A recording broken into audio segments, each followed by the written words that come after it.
شام کا بندہ آ گیا حضرت عمر کو ملنے، اس نے آتے ہی پوچھا تمہارے بادشاہ کا محل کہاں؟ انہوں نے کہا جی ہمارے بادشاہ کا محل نہیں ہوتا، ہمارے ہاں لوگوں نے سمجھ لیا نا کہ روب شاید کپڑوں کا ہوتا ہے، روب شاید گاڑیوں کا ہوتا ہے، بنگلوں کا ہوتا ہے، بہت بڑی کوٹھی کا روب ہوتا ہے۔ اور نہیں بھائی، روب تو بندے کے کردار کا ہوتا ہے، اس کے افکار کا روب ہوتا ہے، روب اس کے اونچے خیالات کا ہوتا ہے۔ کہاں ہے آپ کے بادشاہ کا محل؟ تو نے کہا محل شہل تو کوئی نہیں، مسجد میں ہوں گے امیر المومنین۔ بندہ کہتا ہے میں سوچ میں پڑ گیا کہ جس کے نام سے میرا بادشاہ کانپتا ہے وہ مسجد میں ہوگا، گن مین ہی کوئی نہیں، ہٹو بچو ہی کوئی نہیں، ادھر ادھر ہی کوئی نہیں، پہرے دار ہی کوئی نہیں۔ مسجد میں جا کے پوچھا جناب عمر، کہنے لگے ادھر ہی تھے۔ کدھر ہیں بھائی حضرت؟ وہ کدھر ہیں؟ میں ادھر ہی تھے۔ کہنے لگا میں حیران ہو گیا، یہ بادشاہ کی بات ہو رہی ہے۔ ایک صاحب کہنے لگے وہ کھجوروں کے باغ کی طرف جا رہے تھے، کہتے میں کھجوروں کے باغ میں گیا تو ایک بندے سے پوچھا امیر المومنین، کہنے لگا وہ سامنے کی طرف جا رہے تھے، ادھر گیا۔ ایک بندے سے پوچھا کہاں ہے وہ شخص جس کی 24 لاکھ مربع میل پہ حکومت ہے؟ کہاں ہے وہ شخص جو مدینے میں بیٹھ کے نعرہ لگاتا ہے تو کیسر و کسریٰ کانپ جاتے ہیں؟ وہ بندہ کدھر ہے کہ جس کی بات جگہ جگہ ہوتی ہے، جس کا تذکرہ سنا ہے کہ اسے دیکھ کے شیطان بھی رستے بدل جاتا ہے؟ انہوں نے کہا وہ دیکھ رہے ہو کھجور کے درخت کے نیچے کنویں کے ساتھ مٹی کا ڈھیلا تکیے کی جگہ رکھ کے وہ جو تامت باندھے کرتا پہنے سویا ہے وہی تو فاروق اعظم ہے۔ وہ شخص کہتے ہیں عمر سوئے تھے، شیر سویا بھی ہو تو اس کا روب ہوتا ہے، شیر جو ہوتا ہے، شیر کبھی سو بھی جائے نا تو لوگ پھر بھی خوف کھاتے ہیں اور اس کے جاگنے کا خوف کھاتے ہیں کہ یہ کہیں جاگ نہ جائے۔ شیر جو ہوا، کہتے ہیں حضرت عمر سوئے تھے پر میں قریب گیا تو میرے وجود پہ روب طاری ہو گیا، روب، اور میری زبان سے بے ساختہ یہ جملے نکلے کہ عمر تو انصاف کر کے سویا ہے نا، تو مٹی کے ڈھیلے پہ بھی تجھے سکون کی نیند ہے۔ خودداری، وقار، عزت، یہ احساس کمتری سے باہر نکلیں۔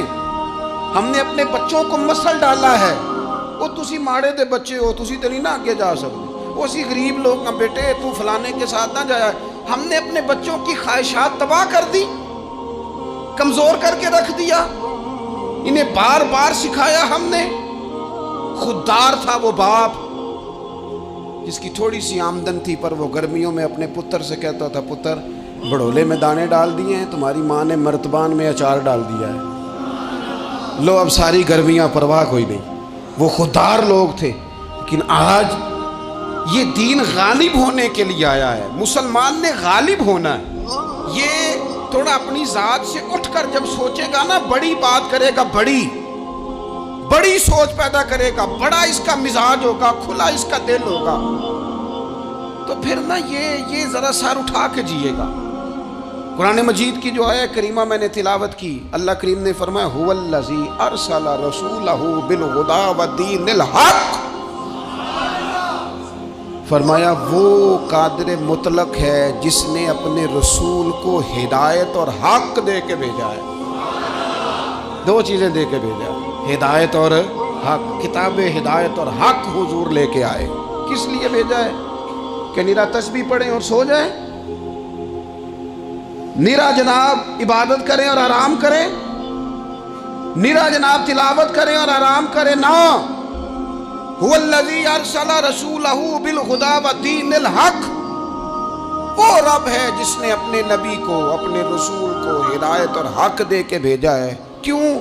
کہ لیظہرہ علی الدین کلہ، تاکہ اس دین کو تمام دینوں پر غالب کر دے، اس کو غالب کرے، ہر دین پر یہ دین چھا جائے۔ وَلَوْ کَرِہَ الْمُشْرِكُونَ، اگرچہ مشرکوں کو یہ بات بری ہی لگے، نا پسند آئے، کسی کو نہیں آتی، لیظہرہ علی الدین کلہ، یہ دین غالب ہونے کے لیے آیا۔ غالب تو نماز بھی پڑھ، عبادت بھی کر، لیکن یہ بھی خیال رکھ کہ دنیا میں نماز والے نبی کا نظام بھی قائم کرنا ہے۔